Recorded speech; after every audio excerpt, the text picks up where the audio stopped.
ایک وقت کی بات ہے، ایک دن بہلول ہارون کی محل میں داخل ہوا اور دیکھا کہ خلیفہ کے تخت پر کوئی موجود نہیں ہے اور نہ اس کے کوئی محافظ کھڑے ہیں، تو فوراً جا کر تخت پر بیٹھ گیا۔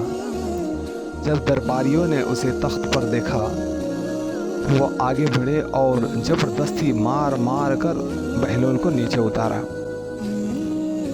بہلول زور زور سے رونے لگا، اور جب ہارون دربار میں داخل ہوا تو اس نے رونے کی وجہ پوچھی۔ درباریوں نے بتلایا جو کچھ ہوا تھا۔ خلیفہ نے اسے بہلول کو تسلی دی اور ساتھ ہی اپنے آدمیوں کو بہلول کے ہوئے سلوک کے لیے ڈانٹا۔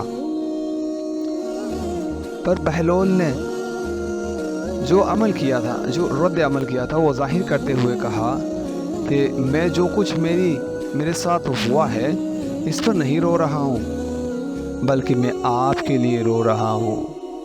خلیفہ ہارون رشید، میں آپ کے لیے رو رہا ہوں۔ مجھے صرف تھوڑی دیر کے لیے تخت پر بیٹھنے کی اتنی تکلیف اٹھانی پڑی، اتنی تکلیف دی گئی، اس پر اتنے دنوں سے آپ بیٹھ رہے ہیں، آپ کو کتنا نقصان اٹھانا پڑے گا، کیونکہ یہ کسی اور کا ہے جبکہ تم اس کے غضب کرتا ہو، تم نے یہ چھینا ہوا ہے۔ ہارون بنو عباس بن عبد المطلب کی اولاد میں سے ہیں، یہ ان کا ہے، ان متکبر اور جابر بادشاہ میں سے تھا جنہوں نے رسول صلی اللہ تعالی علیہ وسلم کے مقرر کردہ نابئین کے خلافت پر تم نے قبضہ کر لیا تھا۔ باقی کا جو واقعہ ہے، بہلول کو ہارون کو موت کے بعد آنے والا مصائب سے آگاہ کرنے والا ہے کہ موقع فوراً ہم فراہم کیا۔ ہارون